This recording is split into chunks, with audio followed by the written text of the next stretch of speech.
আরও একটা নতুন ব্লগ নিয়ে চলে আসলাম। ব্লগটা কিন্তু অনেকটা লেন্দি হবে, তো সবাই কিন্তু মন দিয়ে দেখো। সো হ্যালো এভরিওয়ান, আমি নন্দিনী চলে এসেছি আবার একটি নতুন ভিডিও নিয়ে। সেদিন সকালবেলা ঘুম থেকে উঠে রেডি হয়ে একটা নতুন জামা পরে বেরিয়ে পড়েছি লোকেশনে, মানে একটা জায়গায় ঘুরতেই যাচ্ছি বলতে পারো।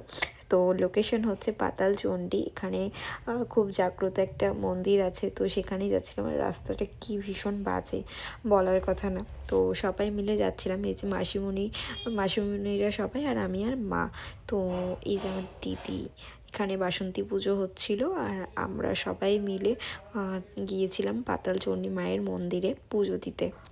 অনেক দিন ধরেই প্ল্যানিং হয়, বাট কখনো যাওয়া হয়ে ওঠে না। আর এই যে মা কালীর মূর্তিটা দেখতে পাচ্ছ কি মিষ্টি, আর এই যে চণ্ডী মায়ের মুখ, তো খুব মিষ্টি লাগছিল। বজরংবলীর মন্দির সব কিছু দেখে খুব খুব খুব ভালো লেগেছে। আর মানে সিরিয়াসলি কোনো মন্দিরে গেলে না সত্যি মনটা খুব শান্ত হয়ে যায়। শান্ত পরিবেশ, শান্তশিষ্ট মন, সমস্ত কিছু খুব ভালো লাগে। আর চলো তোমাদের সাথে আরও একটা জিনিস শেয়ার করি। এখানে একটা শিকল দেখতে পাচ্ছ, এটা নাকি সোনার ছিল, যখন চোরে এসে চুরি করতে গিয়েছিল এটা নাকি এরকম লোহার হয়ে গেছে। তো আমি জানি না এটা সত্যি কি মিথ্যা, তো যদি কেউ জেনে থাকো তো অবশ্যই কমেন্ট করো। আর আমাকে কপালে টিপ দিয়েছে, সেই টিপটা পরে বাড়ি আসার সময় দেখবে পুরো মুখে আমার ভরে গেছে।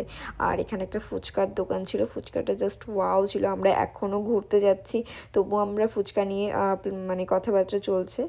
আর এই যে বেলা শেষ পার করে আমরা চলে এসেছি আজকে জহরতলা মন্দির। মানে আমরা ভেবেছি যে আজকে মোটামুটি যতটা পারবো ঘুরে নিই, কারণ আজকে তো পুরো নিরামিষের দিন, কোনো বাইরে খাওয়া দাওয়া নেই, কিছু নেই। তো শান্তি মতো একটু ঘুরলে শান্তি লাগবে। তো সব কিছু পার করে এই যে এখানে একটা আশ্রম, সেই আশ্রমে চলে এসেছি।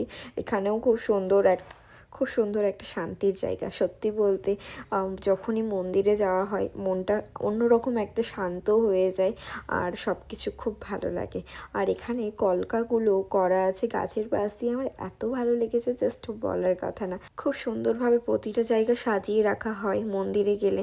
আর এই যে দেখেই নিয়েছো মুখের কি বাজে অবস্থা। আর এটা একটা নতুন মন্দির, এটা দেখে আমার তো জাস্ট ওয়াও লেগেছে। কোনো একদিন, এখনও তৈরি হয়নি, কোনো একদিন এখানে যাবো বলে ভেবে রেখেছি। তো কবে যাওয়া হবে জানি না। এখান থেকেই সংকটমোচনের মন্দির দেখে নিলাম, তারপর ভাবলাম যে একটু আশ্রমের মেলায় যাওয়া যাক। আশ্রমের মেলায় এত ভিড়, আমার সত্যি বলতে রাত্রে একদমই যেতে ইচ্ছে করে না। আমার বাড়ি থেকে খুব কাছে, তবুও আমার যাওয়া হয়ে ওঠে না। আর এই যে দিনের বেলা একটু এসেছি, তো এইটুকু দেখলে আমার হয়ে যাবে। আমার মেলা ঘোরার কোনো মানে ইচ্ছেই করে না, যেটা সত্যি কথা। তার মধ্যে তো কিছু মাস ধরে তো আরও ইচ্ছে করে না সেটা।